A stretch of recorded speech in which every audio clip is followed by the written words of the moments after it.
احمق لوگ کہیں گے کہ مسلمان جس قبلے پر پہلے سے چلے آتے تھے اب اس سے کیوں منہ پھیر بیٹھے؟ تم کہہ دو کہ مشرق اور مغرب سب اللہ ہی کا ہے، وہ جس کو چاہتا ہے سیدھے رستے پر چلاتا ہے، اور اسی طرح ہم نے تم کو امت معتدل بنایا ہے تاکہ تم لوگوں پر گواہ بنو اور پیغمبر آخر الزمان صلی اللہ علیہ وآلہ وسلم تم پر گواہ بنے۔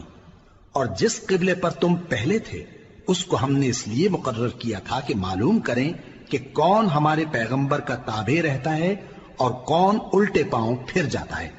اور یہ بات یعنی تحویل قبلہ لوگوں کو گراں معلوم ہوئی، مگر جن کو اللہ نے ہدایت بخشی ہے وہ اسے گراں نہیں سمجھتے، اور اللہ ایسا نہیں کہ تمہارے ایمان کو یوں ہی ضائع کر دے۔ اللہ تو لوگوں پر بڑا مہربان ہے، صاحب رحمت ہے۔ اے پیغمبر صلی اللہ علیہ وآلہ وسلم، ہم تمہارا آسمان کی طرف منہ اٹھانا دیکھ رہے ہیں، سو ہم تم کو اسی قبلے کی طرف جس کو تم پسند کرتے ہو منہ کرنے کا حکم دیں گے۔ تو اپنا منہ مسجد حرام یعنی خانہ کعبہ کی طرف پھیر لو، اور تم لوگ جہاں ہوا کرو نماز پڑھنے کے وقت اسی مسجد کی طرف منہ کر لیا کرو۔ اور جن لوگوں کو کتاب دی گئی ہے وہ خوب جانتے ہیں کہ یہ نیا قبلہ ان کے پروردگار کی طرف سے حق ہے، اور جو کام یہ لوگ کرتے ہیں اللہ ان سے بے خبر نہیں۔ اور اگر تم ان اہل کتاب کے پاس تمام نشانیاں بھی لے کر آؤ تو بھی یہ تمہارے قبلے کی پیروی نہ کریں، اور تم بھی ان کے قبلے کی پیروی کرنے والے نہیں ہو، اور ان میں سے بھی بعض کے قبلے کے پیرو نہیں۔ اور اگر تم باوجود اس کے کہ تمہارے پاس علم یعنی اللہ کا حکم آ چکا ہے ان کی خواہشوں کے پیچھے چلو گے تو ظالموں میں ہو جاؤ گے۔ جن لوگوں کو ہم نے کتاب دی ہے وہ ان پیغمبر آخر الزمان صلی اللہ علیہ وآلہ وسلم کو اس طرح پہچانتے ہیں جس طرح اپنے بیٹوں کو پہچانا کرتے ہیں، مگر ایک فریق ان میں سے سچی بات کو جان بوجھ کر چھپا رہا ہے۔ اے پیغمبر صلی اللہ علیہ وآلہ وسلم، یہ نیا قبلہ تمہارے پروردگار کی طرف سے حق ہے، تو تم ہرگز شک کرنے والوں میں نہ ہونا، اور ہر ایک شخص کے لیے ایک سمت مقرر ہے جدھر وہ عبادت کے وقت منہ کیا کرتا ہے، تو تم نیکیوں میں سبقت حاصل کرو۔ تم جہاں ہوگے اللہ تم سب کو جمع کرے گا، بے شک اللہ ہر چیز پر قادر ہے۔ اور تم جہاں سے نکلو نماز میں اپنا منہ مسجد حرام کی طرف کر لیا کرو، بے شبہ یہ تمہارے پروردگار کی طرف سے حق ہے، اور تم لوگ جو کچھ کرتے ہو اللہ اس سے بے خبر نہیں۔ اور تم جہاں سے نکلو مسجد حرام کی طرف منہ کر کے نماز پڑھا کرو، اور مسلمانوں تم جہاں ہوا کرو اسی مسجد کی طرف رخ کیا کرو۔ یہ تاکید اس لیے کی گئی ہے کہ لوگ تم کو کسی طرح کا الزام نہ دے سکیں، مگر ان میں سے جو ظالم ہیں وہ الزام دیں تو دیں، سو ان سے مت ڈرنا اور مجھی سے ڈرتے رہنا، اور یہ بھی مقصود ہے کہ میں تم کو اپنی تمام نعمتیں بخشوں، اور یہ بھی کہ تم راہ راست پر چلو۔ جس طرح من جملہ اور نعمتوں کے ہم نے تمہیں میں سے ایک رسول بھیجے ہیں جو تم کو ہماری آیتیں پڑھ پڑھ کر سناتے اور تمہیں پاک بناتے، اور کتاب یعنی قرآن اور دانائی سکھاتے ہیں، اور ایسی باتیں بتاتے ہیں جو تم پہلے نہیں جانتے تھے، سو تم مجھے یاد کیا کرو، میں تمہیں یاد کیا کروں گا، اور میرا احسان مانتے رہنا اور میری ناشکری نہ کرنا۔ اے ایمان والو، صبر اور نماز سے مدد لیا کرو، بے شک اللہ صبر کرنے والوں کے ساتھ ہے۔ اور جو لوگ اللہ کی راہ میں مارے جائیں ان کی نسبت یہ نہ کہنا کہ وہ مرے ہوئے ہیں، وہ مردہ نہیں بلکہ زندہ ہیں، لیکن تم کو شعور نہیں۔ اور ہم کسی قدر خوف اور بھوک اور مال اور جانوں اور میووں کے نقصان سے تمہاری آزمائش کریں گے، اور صبر کرنے والوں کو بشارت سنا دو کہ ان لوگوں پر جب کوئی مصیبت واقع ہوتی ہے تو کہتے ہیں کہ ہم اللہ ہی کا مال ہیں اور اسی کی طرف لوٹ کر جانے والے ہیں۔ یہی لوگ ہیں جن پر ان کے پروردگار کی عنایتیں ہیں اور خصوصی رحمت بھی ہے، اور یہی سیدھے رستے پر ہیں۔ بے شک کوہ صفا اور مروہ اللہ کی نشانیوں میں سے ہیں، تو جو شخص خانہ کعبہ کا حج یا عمرہ کرے اس پر کچھ گناہ نہیں کہ دونوں کے درمیان چکر لگائے، بلکہ یہ ایک نیک کام ہے، اور جو کوئی نیک کام کرے تو اللہ قدردان ہے، دانا ہے۔ جو لوگ ہمارے حکموں اور ہدایتوں کو جو ہم نے نازل کی ہیں کسی غرض فاسد سے چھپاتے ہیں، باوجود کہ ہم نے ان کو لوگوں کے سمجھانے کے لیے اپنی کتاب میں کھول کھول کر بیان کر دیا ہے۔ ایسوں پر اللہ اور تمام لعنت کرنے والے لعنت کرتے ہیں۔ ہاں، جو توبہ کرتے ہیں اور اپنی حالت درست کر لیتے ہیں اور احکام الہی کو صاف صاف بیان کر دیتے ہیں تو میں ان کے قصور معاف کر دیتا ہوں، اور میں بڑا معاف کرنے والا، بڑا مہربان ہوں۔ جو لوگ کافر ہوئے اور کافر ہی مرے، ایسوں پر اللہ کی اور فرشتوں کی اور انسانوں کی سب کی لعنت، وہ ہمیشہ اسی لعنت میں گرفتار رہیں گے۔ ان سے نہ تو عذاب ہلکا ہی کیا جائے گا اور نہ انہیں کچھ مہلت ملے گی۔ اور لوگوں، تمہارا معبود ایک ہی معبود ہے، اس بڑے مہربان اور رحم والے کے سوا کوئی عبادت کے لائق نہیں۔ بے شک آسمانوں اور زمین کے پیدا کرنے میں اور رات اور دن کے ایک دوسرے کے پیچھے آنے جانے میں اور کشتیوں اور جہازوں میں جو سمندر میں لوگوں کے فائدے کے لیے رواں ہیں، اور میں جس کو اللہ آسمان سے برساتا اور اس سے زمین کو اس کے مردہ ہو جانے کے بعد زندہ یعنی خشک ہو جانے کے بعد سرسبز کر دیتا ہے، اور زمین پر ہر قسم کے جانور پھیلانے میں اور ہواؤں کے چلانے میں اور بادلوں میں جو آسمان اور زمین کے درمیان گھرے رہتے ہیں، عقل مندوں کے لیے اللہ کی قدرت کی نشانیاں ہیں۔ اور بعض لوگ ایسے ہیں جو غیر اللہ کو اللہ کا شریک بناتے اور ان سے اللہ کی سی محبت کرتے ہیں، لیکن جو ایمان والے ہیں وہ تو اللہ ہی کے سب سے زیادہ دوست دار ہیں۔ اور اے کاش ظالم لوگ جو بات عذاب کے وقت دیکھیں گے اب دیکھ لیتے کہ سب طرح کی طاقت اللہ ہی کو ہے، اور یہ کہ اللہ سخت عذاب کرنے والا ہے۔ اس دن کفر کے پیشوا اپنے پیروں سے بیزاری ظاہر کریں گے اور دونوں عذاب الہی دیکھ لیں گے اور ان کے آپس کے تعلقات منقطع ہو جائیں گے۔ یہ حال دیکھ کر پیروی کرنے والے حسرت سے کہیں گے کہ اے کاش ہمیں پھر دنیا میں جانا نصیب ہو، تاکہ جس طرح یہ ہم سے بیزار ہو رہے ہیں اسی طرح ہم بھی ان سے بیزار ہوں۔ اس طرح اللہ ان کے اعمال حسرت بنا کر دکھائے گا اور وہ دوزخ سے نکل نہیں سکیں گے۔ لوگوں، جو چیزیں زمین میں حلال طیب ہیں وہ کھاؤ، اور شیطان کے قدموں پر نہ چلو، وہ تمہارا کھلا دشمن ہے۔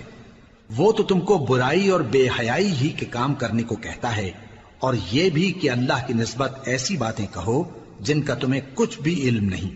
اور جب ان لوگوں سے کہا جاتا ہے کہ جو کتاب اللہ نے نازل فرمائی ہے اس کی پیروی کرو، تو کہتے ہیں نہیں، بلکہ ہم تو اسی چیز کی پیروی کریں گے جس پر ہم نے اپنے باپ دادا کو پایا۔ بھلا اگرچہ ان کے باپ دادا نہ کچھ سمجھتے ہوں اور نہ سیدھے رستے پر ہوں، تب بھی وہ انہی کی تقلید کیے جائیں گے۔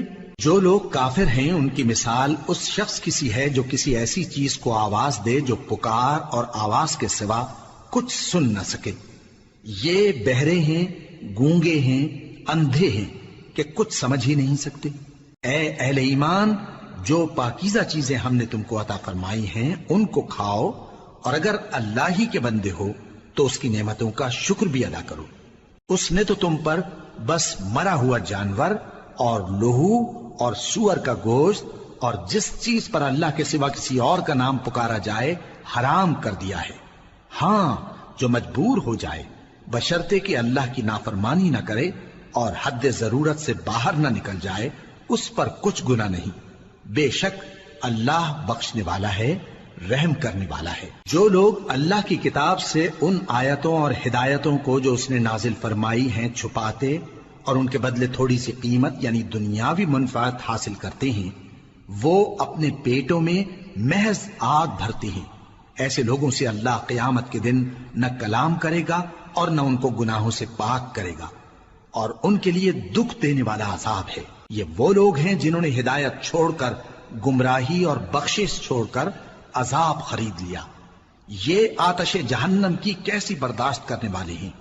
یہ اس لیے کہ اللہ نے کتاب سچائی کے ساتھ نازل فرمائی، اور جن لوگوں نے اس کتاب میں اختلاف کیا وہ ضد میں آ کر نیکی سے دور ہو گئے ہیں۔ نیکی یہی نہیں کہ تم مشرق و مغرب کو قبلہ سمجھ کر ان کی طرف منہ کر لو، بلکہ نیکی یہ ہے کہ لوگ اللہ پر اور روز آخر پر اور فرشتوں پر اور اللہ کی کتاب پر اور پیغمبروں پر ایمان لائیں، اور مال باوجود عزیز رکھنے کے رشتہ داروں اور یتیموں اور محتاجوں اور مسافروں اور مانگنے والوں کو دیں، اور گردنوں کے چھڑانے میں خرچ کریں، اور نماز پڑھیں اور زکات دیں، اور جب عہد کر لیں تو اس کو پورا کریں، اور سختی اور تکلیف میں اور جنگ کے وقت ثابت قدم رہیں۔ یہی لوگ ہیں جو ایمان میں سچے ہیں، اور یہی ہیں جو اللہ سے ڈرنے والے ہیں۔ مومنوں، تم کو مقتولوں کے بارے میں قصاص یعنی خون کے بدلے خون کا حکم دیا جاتا ہے، اس طرح پر کہ آزاد کے بدلے آزاد مارا جائے، اور غلام کے بدلے غلام، اور عورت کے بدلے عورت۔ اور اگر قاتل کو اس کے مقتول بھائی کے قصاص میں سے کچھ معاف کر دیا جائے تو وارث مقتول کو پسندیدہ طریق سے قرارداد کی پیروی یعنی مطالبہ خون بہا کرنا اور قاتل کو خوشخوئی کے ساتھ ادا کرنا چاہیے۔ یہ تمہارے پروردگار کی طرف سے تمہارے لیے آسانی اور مہربانی ہے۔ اب جو اس کے بعد زیادتی کرے اس کے لیے دکھ کا عذاب ہے۔ اور اے اہل عقل، حکم قصاص میں تمہاری زندگانی ہے کہ تم قتل و خونریزی سے بچو۔ تم پر فرض کیا جاتا ہے کہ جب تم میں سے کسی کو موت کا وقت آ جائے تو اگر وہ کچھ مال چھوڑ جانے والا ہو تو ماں باپ اور رشتہ داروں کے لیے دستور کے مطابق وصیت کر جائے۔ اللہ سے ڈرنے والوں پر یہ ایک حق ہے۔ پھر جو شخص وصیت کو سننے کے بعد اس کو بدل ڈالے تو اس کے بدلنے کا گناہ انہی لوگوں پر ہے جو اس کو بدلیں، اور بے شک اللہ سنتا جانتا ہے۔ اب اگر کسی کو وصیت کرنے والے کی طرف سے کسی وارث کی طرفداری یا حق تلفی کا اندیشہ ہو تو اگر وہ وصیت کو بدل کر وارثوں میں صلح کرا دے تو اس پر کچھ گناہ نہیں، بے شک اللہ بخشنے والا ہے، رحم والا ہے۔ مومنوں، تم پر روزے فرض کیے گئے ہیں جس طرح تم سے پہلے لوگوں پر فرض کیے گئے تھے تاکہ تم پرہیزگار بنو۔ روزوں کے دن گنتی کے چند روز ہیں، تو جو شخص تم میں سے بیمار ہو یا سفر میں ہو تو دوسرے دنوں میں روزوں کا شمار پورا کر لے۔ اور جو لوگ روزہ رکھنے کی طاقت رکھیں لیکن رکھیں نہیں، وہ روزے کے بدلے محتاج کو کھانا کھلا دیں۔ اور جو کوئی اپنی مرضی سے زیادہ نیکی کرے تو اس کے حق میں زیادہ اچھا ہے، اور اگر سمجھو تو روزہ رکھنا ہی تمہارے حق میں بہتر ہے۔ روزوں کا مہینہ رمضان کا مہینہ ہے جس میں قرآن اول نازل ہوا، جو لوگوں کا رہنما ہے اور جس میں ہدایت کی کھلی نشانیاں ہیں، اور جو حق و باطل کو الگ الگ کرنے والا ہے۔ تو جو کوئی تم میں سے اس مہینے میں موجود ہو چاہیے کہ پورے مہینے کے روزے رکھے، اور جو بیمار ہو یا سفر میں ہو تو دوسرے دنوں میں روزے رکھ کر ان کا شمار پورا کر لے۔ اللہ تمہارے حق میں آسانی چاہتا ہے اور سختی نہیں چاہتا۔ اور یہ آسانی کا حکم اس لیے دیا گیا ہے کہ تم روزوں کا شمار پورا کر لو، اور اس احسان کے بدلے کہ اللہ نے تم کو ہدایت بخشی ہے تم اس کو بزرگی سے یاد کرو اور اس کا شکر کرو۔ اور اے پیغمبر، جب تم سے میرے بندے میرے بارے میں دریافت کریں تو انہیں معلوم ہو کہ میں تو تمہارے پاس ہی ہوں۔ جب کوئی پکارنے والا مجھے پکارتا ہے تو میں اس کی دعا قبول کرتا ہوں۔ تو ان کو چاہیے کہ میرے حکموں کو مانیں اور مجھ پر ایمان رکھیں تاکہ نیک رستہ پائیں۔ روزوں کی راتوں میں تمہارے لیے اپنی عورتوں کے پاس جانا جائز کر دیا گیا ہے، وہ تمہاری پوشاک ہیں اور تم ان کی پوشاک ہو۔ اللہ کو معلوم ہے کہ تم ان کے پاس جانے سے اپنے حق میں خیانت کرتے تھے، سو اس نے تم پر مہربانی کی اور تمہاری حرکات سے درگزر فرمائی، تو اب تم کو اختیار ہے کہ ان سے مباشرت کرو۔ اور اللہ نے جو چیز تمہارے لیے لکھ رکھی ہے یعنی اولاد، اس کو اللہ سے طلب کرو اور کھاؤ اور پیو یہاں تک کہ صبح کی سفید دھاری رات کی سیاہ دھاری سے الگ نظر آنے لگے، پھر روزہ رکھ کر رات تک پورا کرو۔ اور جب تم مسجدوں میں اعتکاف بیٹھتے ہو تو ان سے مباشرت نہ کرو، یہ اللہ کی حدیں ہیں، ان کے پاس نہ جانا۔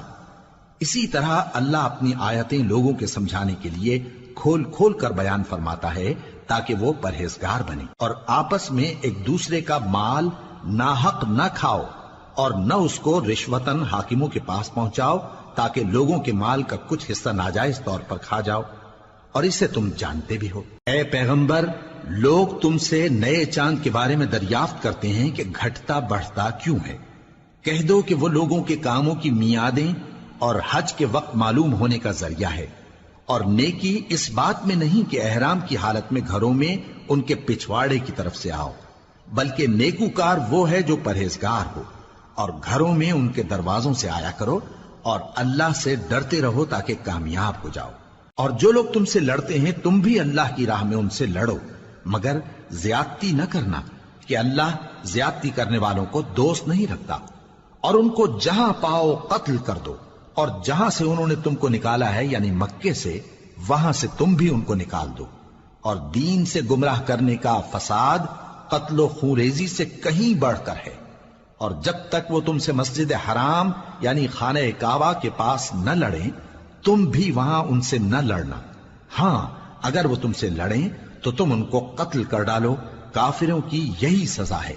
پھر اگر وہ باز آ جائیں تو اللہ بخشنے والا ہے، رحم کرنے والا ہے۔ اور ان سے اس وقت تک لڑتے رہنا کہ فساد نابود ہو جائے اور ملک میں اللہ ہی کا دین غالب ہو جائے۔ پھر اگر وہ فساد سے باز آ جائیں تو ظالموں کے سوا کسی پر زیادتی نہیں کرنی چاہیے۔ ادب کا مہینہ ادب کے مہینے کے مقابل ہے، اور ادب کی چیزیں ایک دوسرے کا بدلہ ہیں۔ پس اگر کوئی تم پر زیادتی کرے تو جیسی زیادتی وہ تم پر کرے ویسی ہی تم اس پر کرو، اور اللہ سے ڈرتے رہو اور جان رکھو کہ اللہ ڈرنے والوں کے ساتھ ہے۔ اور اللہ کی راہ میں مال خرچ کرو اور اپنے آپ کو ہلاکت میں نہ ڈالو، اور نیکی کرو، بے شک اللہ نیکی کرنے والوں کو دوست رکھتا ہے۔ اور اللہ کی خوشنودی کے لیے حج اور عمرے کو پورا کرو، اور اگر راستے میں روک لیے جاؤ تو جیسی قربانی میسر ہو کر دو، اور جب تک قربانی اپنے مقام پر نہ پہنچ جائے سر نہ منڈاؤ۔ اور اگر کوئی تم میں بیمار ہو یا اس کے سر میں کسی طرح کی تکلیف ہو تو اگر وہ سر منڈا لے تو اس کے بدلے روزے رکھے یا صدقہ دے یا قربانی کرے۔ پھر جب تکلیف دور ہو کر تم مطمئن ہو جاؤ تو جو تم میں حج کے وقت تک عمرے سے فائدہ اٹھانا چاہے وہ جیسی قربانی میسر ہو کرے، اور جس کو قربانی نہ ملے وہ 3 روزے ایام حج میں رکھے اور 7 جب واپس ہو، یہ پورے 10 ہوئے۔ یہ حکم اس شخص کے لیے ہے جس کے اہل و عیال مکے میں نہ رہتے ہوں۔ اور اللہ سے ڈرتے رہو اور جان رکھو کہ اللہ سخت عذاب دینے والا ہے۔ حج کے مہینے معین ہیں جو معلوم ہیں، تو جو شخص ان مہینوں میں حج کی نیت کر لے تو حج کے دنوں میں نہ عورتوں سے اختلاط کرے، نہ کوئی برا کام کرے اور نہ کسی سے جھگڑے۔ اور جو نیک کام تم کرو گے وہ اللہ کو معلوم ہو جائے گا۔ اور زاد راہ یعنی رستے کا خرچ ساتھ لے جاؤ، کیونکہ بہترین زاد راہ پرہیزگاری ہے۔ اور اے اہل عقل مجھی سے ڈرتے رہو، اس کا تمہیں کچھ گناہ نہیں کہ حج کے دنوں میں بذریعہ تجارت اپنے پروردگار سے روزی طلب کرو۔ اور جب عرفات سے واپس ہونے لگو تو مشعر حرام یعنی مزدلفہ میں اللہ کا ذکر کرو، اور اس طرح ذکر کرو جس طرح اس نے تم کو سکھایا، اور اس سے پیشتر تم لوگ ان طریقوں سے محض ناواقف تھے۔ پھر جہاں سے اور لوگ واپس ہوں وہیں سے تم بھی واپس ہو، اور اللہ سے بخشش مانگو، بے شک اللہ بخشنے والا ہے، رحمت کرنے والا ہے۔ پھر جب حج کے تمام ارکان پورے کر چکو تو مینا میں اللہ کو یاد کرو جس طرح اپنے باپ دادا کو یاد کیا کرتے تھے، بلکہ اس سے بھی زیادہ۔ اور بعض لوگ ایسے ہیں جو اللہ سے التجا کرتے ہیں کہ اے پروردگار ہم کو جو دینا ہے دنیا ہی میں دے دے، اور ایسے لوگوں کا آخرت میں کچھ حصہ نہیں۔ اور بعض ایسے ہیں کہ دعا کرتے ہیں کہ پروردگار ہم کو دنیا میں بھی نعمت عطا فرما اور آخرت میں بھی نعمت بخشیو اور دوزخ کے عذاب سے محفوظ رکھیو۔ یہی لوگ ہیں جن کے لیے ان کے کاموں کا حصہ یعنی اجر نیک تیار ہے، اور اللہ جلد حساب لینے والا ہے۔ اور قیام منا کے دنوں میں جو گنتی کے دن ہیں اللہ کو یاد کرو، اگر کوئی جلدی کرے اور 2 ہی دن میں چل دے تو اس پر بھی کچھ گناہ نہیں، اور جو بات تک ٹھہرا رہے اس پر بھی کچھ گناہ نہیں۔ یہ باتیں اس شخص کے لیے ہیں جو اللہ سے ڈرے، اور تم لوگ اللہ سے ڈرتے رہو اور جان رکھو کہ تم سب اس کے پاس جمع کیے جاؤ گے۔ اور کوئی شخص تو ایسا ہے جس کی گفتگو دنیا کی زندگی میں تم کو دلکش معلوم ہوتی ہے، اور وہ اپنے معافی ضمیر پر یعنی اس بات پر جو اس کے دل میں ہے اللہ کو گواہ بناتا ہے، حالانکہ وہ سخت جھگڑالو ہے۔ اور جب پیٹ پھیر کر چلا جاتا ہے تو زمین میں دوڑتا پھرتا ہے تاکہ اس میں فتنہ انگیزی کرے اور کھیتی کو برباد اور انسانوں اور حیوانوں کی نسل کو نابود کر دے، اور اللہ فتنہ انگیزی کو پسند نہیں کرتا۔ اور جب اس سے کہا جاتا ہے کہ اللہ سے خوف کر تو غرور اس کو گناہ میں پھنسا دیتا ہے، سو اس کو جہنم کافی ہے اور وہ بہت برا ٹھکانہ ہے۔ اور کوئی شخص ایسا ہے کہ اللہ کی خوشنودی حاصل کرنے کے لیے اپنی جان بیچ ڈالتا ہے، اور اللہ بندوں پر بہت مہربان ہے۔ مومنو، اسلام میں پورے پورے داخل ہو جاؤ اور شیطان کے پیچھے نہ چلو، وہ تو تمہارا کھلا دشمن ہے۔ پھر اگر تم احکام روشن پہنچ جانے کے بعد لڑکھڑا جاؤ تو جان رکھو کہ اللہ غالب ہے، حکمت والا ہے۔ کیا یہ لوگ اسی بات کے منتظر ہیں کہ ان پر اللہ کا عذاب بادل کے سائبانوں میں نازل ہو اور فرشتے بھی اتر آئیں اور کام تمام کر دیا جائے؟ اور سب کاموں کا رجوع اللہ ہی کی طرف ہے۔ اے پیغمبر، بنی اسرائیل سے پوچھو کہ ہم نے ان کو کتنی کھلی نشانیاں دیں، اور جو شخص اللہ کی نعمت کو اپنے پاس آنے کے بعد بدل دے تو اللہ سخت عذاب کرنے والا ہے۔ اور جو کافر ہیں ان کے لیے دنیا کی زندگی خوشنما کر دی گئی ہے، اور وہ مومنوں سے تمسخر کرتی ہیں، لیکن جو پرہیزگار ہیں وہ قیامت کے دن ان سے اوپر ہوں گے۔ اور اللہ جس کو چاہتا ہے بے حساب رزق دیتا ہے۔ پہلے تو سب لوگوں کا ایک ہی مذہب تھا، لیکن وہ آپس میں اختلاف کرنے لگے تو اللہ نے ان کی طرف بشارت دینے والے اور ڈر سنانے والے پیغمبر بھیجے، اور ان پر سچائی کے ساتھ کتابیں نازل کی، تاکہ جن امور میں لوگ اختلاف کرتے تھے ان کا ان میں فیصلہ کر دے۔ اور اس میں اختلاف بھی انہی لوگوں نے کیا جن کو کتاب دی گئی تھی، باوجود کہ ان کے پاس کھلے ہوئے احکام آ چکے تھے، اور یہ اختلاف انہوں نے صرف آپس کی ضد سے کیا۔ تو جس امر حق میں وہ اختلاف کرتے تھے اللہ نے اپنی مہربانی سے مومنوں کو اس کی راہ دکھا دی، اور اللہ جس کو چاہتا ہے سیدھا رستہ دکھا دیتا ہے۔ کیا تم یہ خیال کرتے ہو کہ یوں ہی بہشت میں داخل ہو جاؤ گے، اور ابھی تم کو پہلے لوگوں کی سی مشکلیں تو پیش آئی ہی نہیں؟ ان کو بڑی بڑی سختیاں اور تکلیفیں پہنچیں، اور وہ صعوبتوں میں ہلا ہلا دیے گئے، یہاں تک کہ پیغمبر اور مومن لوگ جو ان کے ساتھ تھے سب پکار اٹھے کہ کب اللہ کی مدد آئے گی۔ دیکھو اللہ کی مدد ان قریب آیا چاہتی ہے۔ اے نبی، لوگ تم سے پوچھتے ہیں کہ اللہ کی راہ میں کس طرح کا مال خرچ کریں۔ کہہ دو کہ جو چاہو خرچ کرو، لیکن جو مال خرچ کرنا چاہو وہ درجہ بدرجہ اہل استحقاق یعنی ماں باپ کو اور قریب کے رشتہ داروں کو اور یتیموں کو اور محتاجوں کو اور مسافروں کو سب کو دو، اور جو بھلائی تم کرو گے اللہ اس کو جانتا ہے۔ مسلمانوں، تم پر اللہ کے رستے میں لڑنا فرض کر دیا گیا ہے، اور وہ تمہیں ناگوار تو ہوگا، مگر عجب نہیں کہ ایک چیز تم کو بری لگے اور وہ تمہارے حق میں بھلی ہو، اور عجب نہیں کہ ایک چیز تم کو بھلی لگے اور وہ تمہارے لیے مضر ہو، اور ان باتوں کو اللہ ہی بہتر جانتا ہے اور تم نہیں جانتے۔ اے پیغمبر، لوگ تم سے عزت والے مہینوں میں لڑائی کرنے کے بارے میں دریافت کرتے ہیں، کہہ دو کہ ان میں لڑنا بڑا گناہ ہے، اور اللہ کی راہ سے روکنا اور اس سے کفر کرنا اور مسجد حرام یعنی خانہ کعبہ میں جانے سے بند کرنا اور اہل مسجد کو اس میں سے نکال دینا جو یہ کفار کرتے ہیں، اللہ کے نزدیک اس سے بھی زیادہ گناہ ہے، اور فتنہ انگیزی خونریزی سے بھی بڑھ کر ہے۔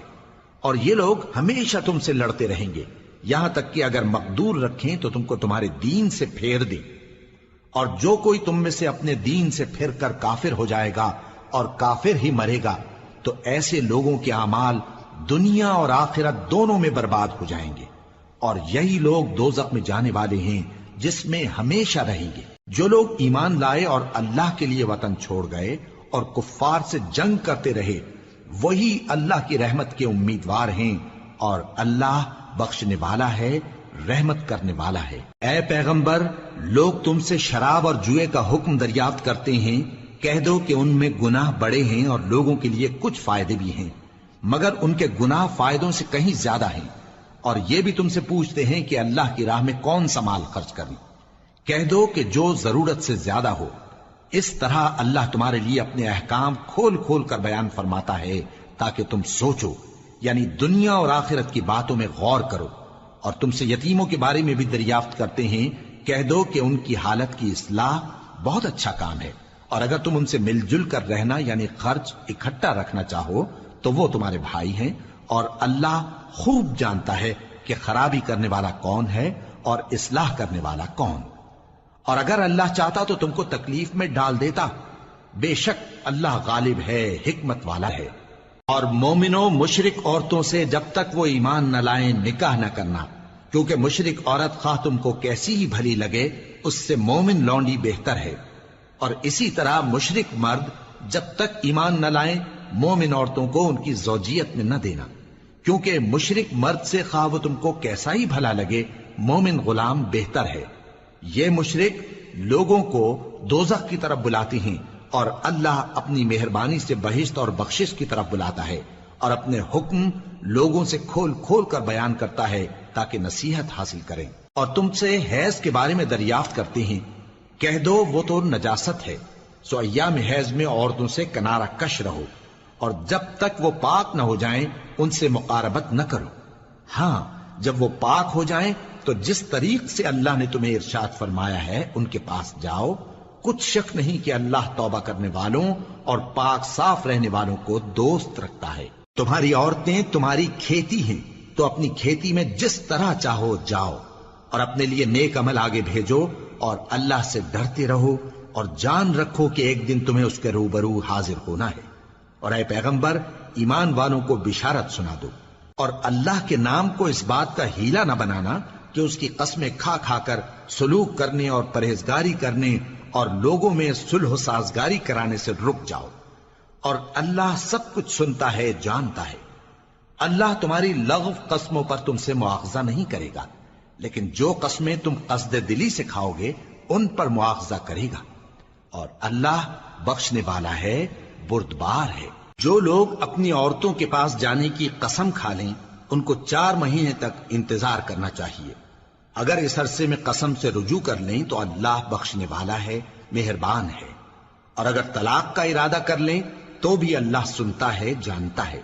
اور طلاق والی عورتیں 3 حیض تک اپنے تئیں روکے رہیں، اور اگر وہ اللہ اور روز قیامت پر ایمان رکھتی ہیں تو ان کو جائز نہیں کہ اللہ نے جو کچھ ان کے شکم میں پیدا کیا ہے اس کو چھپائیں۔ اور ان کے خاوند اگر پھر موافقت چاہیں تو اس مدت میں وہ ان کو اپنی زوجیت میں لے لینے کے زیادہ حقدار ہیں۔ اور عورتوں کا حق مردوں پر ویسا ہی ہے جیسے دستور کے مطابق مردوں کا حق عورتوں پر ہے، البتہ مردوں کو عورتوں پر 1 درجہ فضیلت ہے، اور اللہ غالب ہے، صاحب حکمت ہے۔ طلاق صرف 2 بار ہے، یعنی جب 2 دفعہ طلاق دے دی جائے تو پھر عورتوں کو یا تو بطریق شائستہ نکاح میں رہنے دینا ہے یا بھلائی کے ساتھ چھوڑ دینا۔ اور یہ جائز نہیں کہ جو مہر تم ان کو دے چکے ہو اس میں سے کچھ واپس لے لو۔ ہاں اگر زن و شوہر کو خوف ہو کہ وہ اللہ کی حدوں کو قائم نہیں رکھ سکیں گے تو اگر عورت خاوند کے ہاتھ سے رہائی پانے کے بدلے میں کچھ دے ڈالے تو دونوں پر کچھ گناہ نہیں۔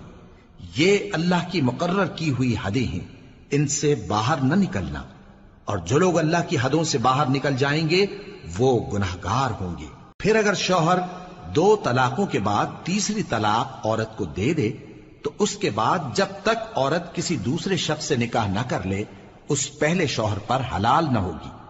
ہاں اگر دوسرا خاوند بھی طلاق دے دے اور عورت اور پہلا خاوند پھر ایک دوسرے کی طرف رجوع کر لیں تو ان پر کچھ گناہ نہیں، بشرطے کہ دونوں یقین کریں کہ اللہ کی حدوں کو قائم رکھ سکیں گے، اور یہ اللہ کی حدیں ہیں، ان کو وہ ان لوگوں کے لیے بیان فرماتا ہے جو علم رکھتے ہیں۔ اور جب تم عورتوں کو 2 دفعہ طلاق دے چکو اور ان کی عدت پوری ہو جائے تو انہیں یا تو حسن سلوک سے نکاح میں رہنے دو یا بطریق شائستہ رخصت کر دو، اور اس نیت سے ان کو نکاح میں نہ رہنے دینا چاہیے کہ انہیں تکلیف دو اور ان پر زیادتی کرو، اور جو ایسا کرے گا وہ اپنا ہی نقصان کرے گا۔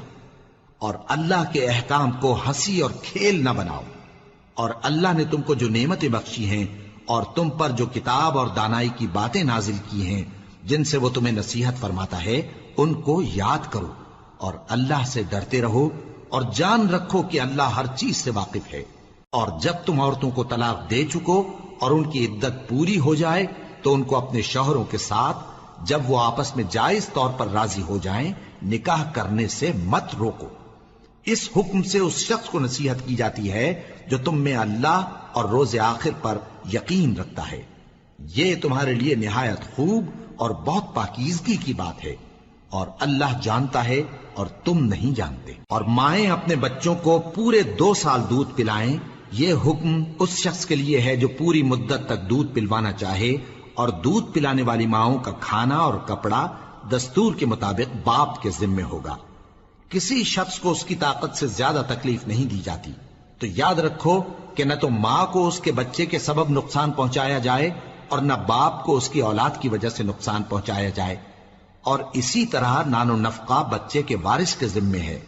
اور اگر دونوں یعنی ماں باپ آپس کی رضامندی اور صلاح سے بچے کا دودھ چھڑانا چاہیں تو ان پر کچھ گناہ نہیں، اور اگر تم اپنی اولاد کو دودھ پلوانا چاہو تو تم پر کچھ گناہ نہیں، بشرطے کہ تم دودھ پلانے والیوں کو دستور کے مطابق ان کا حق جو تم نے دینا کیا تھا دے دو، اور اللہ سے ڈرتے رہو اور جان رکھو کہ جو کچھ تم کرتے ہو اللہ اس کو دیکھ رہا ہے۔ اور جو لوگ تم میں سے مر جائیں اور عورتیں چھوڑ جائیں تو وہ عورتیں 4 مہینے اور 10 دن اپنے آپ کو روکے رہیں، اور جب یہ عدت پوری کر چکیں اور اپنے حق میں پسندیدہ کام یعنی نکاح کر لیں تو تم پر کچھ گناہ نہیں، اور اللہ تمہارے سب کاموں سے واقف ہے۔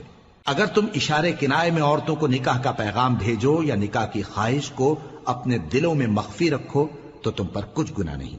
اللہ کو معلوم ہے کہ تم ان سے نکاح کا ذکر کرو گے، مگر ایام عدت میں اس کے سوا کے دستور کے مطابق کوئی بات کہہ دو، پوشیدہ طور پر ان سے قول و قرار نہ کرنا، اور جب تک عدت پوری نہ ہو لے نکاح کا پختہ ارادہ نہ کرنا، اور جان رکھو کہ جو کچھ تمہارے دلوں میں ہے اللہ کو سب معلوم ہے، تو اس سے ڈرتے رہو اور جان رکھو کہ اللہ بخشنے والا ہے، حلم والا ہے۔ اور اگر تم عورتوں کو ان کے پاس جانے یا ان کا مہر مقرر کرنے سے پہلے طلاق دے دو تو تم پر کچھ گناہ نہیں، ہاں ان کو دستور کے مطابق کچھ خرچ ضرور دو، یعنی مقدور والا اپنے مقدور کے مطابق دے اور تنگ دست اپنی حیثیت کے مطابق۔ نیک لوگوں پر یہ ایک طرح کا حق ہے۔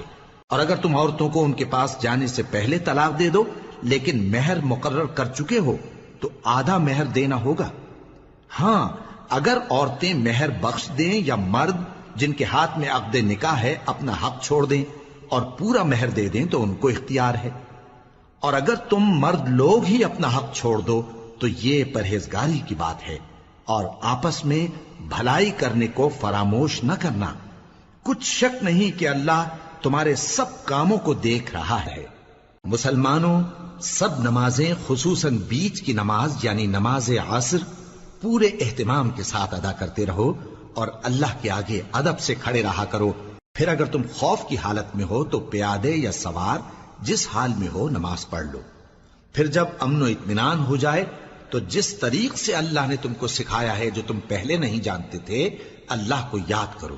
اور جو لوگ تم میں سے مر جائیں اور عورتیں چھوڑ جائیں وہ اپنی عورتوں کے حق میں وصیت کر جائیں کہ ان کو 1 سال تک خرچ دیا جائے اور گھر سے نہ نکالی جائیں۔ ہاں اگر وہ خود گھر سے چلی جائیں اور اپنے حق میں پسندیدہ کام یعنی نکاح کر لیں تو تم پر کچھ گناہ نہیں، اور اللہ زبردست ہے، حکمت والا ہے۔ اور مطلقہ عورتوں کو بھی دستور کے مطابق نان و نفقہ دینا چاہیے، پرہیزگاروں پر یہ بھی حق ہے۔ اسی طرح اللہ اپنے احکام تمہارے لیے بیان فرماتا ہے تاکہ تم سمجھو۔ بھلا تم نے ان لوگوں کو نہیں دیکھا جو شمار میں ہزاروں ہی تھے اور موت کے ڈر سے اپنے گھروں سے نکل بھاگے تھے، تو اللہ نے ان کو حکم دیا کہ مر جاؤ، پھر ان کو زندہ بھی کر دیا۔ کچھ شک نہیں کہ اللہ لوگوں پر مہربانی رکھتا ہے، لیکن اکثر لوگ شکر نہیں کرتے۔ اور مسلمانوں، اللہ کی راہ میں جہاد کرو اور جان رکھو کہ اللہ سب کچھ سنتا ہے، سب کچھ جانتا ہے۔ کون ہے کہ اللہ کو قرض حسنہ دے کہ وہ اس کے بدلے اس کو کئی گنا زیادہ دے گا، اور اللہ ہی روزی کو تنگ کرتا اور وہی اسے کشادہ کرتا ہے، اور تم اسی کی طرف لوٹ کر جاؤ گے۔ بھلا تم نے بنی اسرائیل کی ایک جماعت کو نہیں دیکھا جس نے موسیٰ کے بعد اپنے پیغمبر سے کہا کہ آپ ہمارے لیے ایک بادشاہ مقرر کر دیں تاکہ ہم اللہ کی راہ میں جہاد کریں؟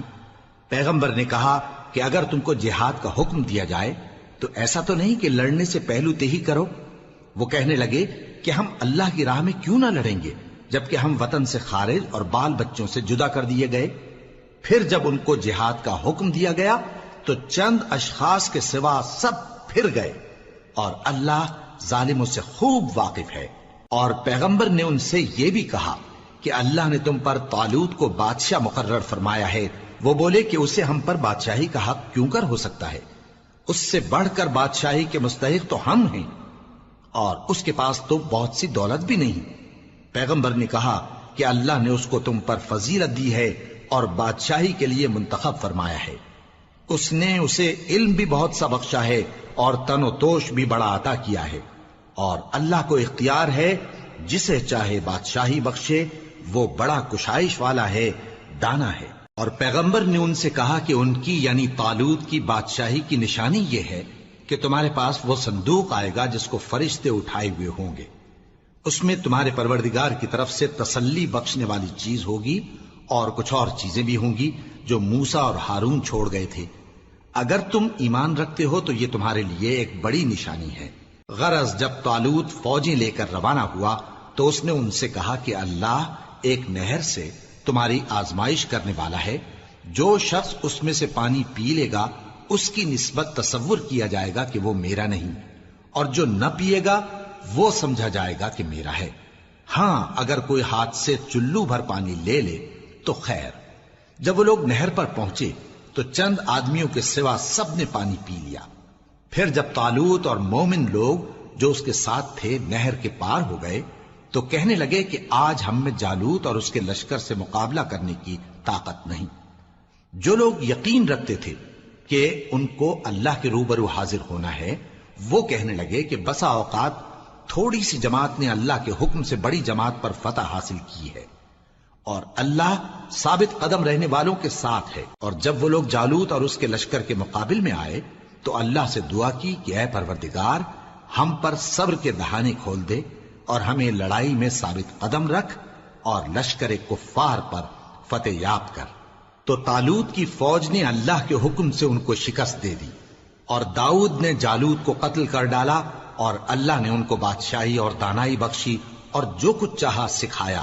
اور اگر اللہ لوگوں کو ایک دوسرے پر چڑھائی اور حملہ کرنے سے نہ ہٹاتا رہتا تو کرۂ ارض تباہ ہو جاتا، لیکن اللہ اہل عالم پر بڑا مہربان ہے۔ یہ اللہ کی آیتیں ہیں جو ہم تم کو سچائی کے ساتھ پڑھ کر سناتے ہیں، اور اے محمد صلی اللہ علیہ وآلہ وسلم تم بلا شبہ پیغمبروں میں سے ہو۔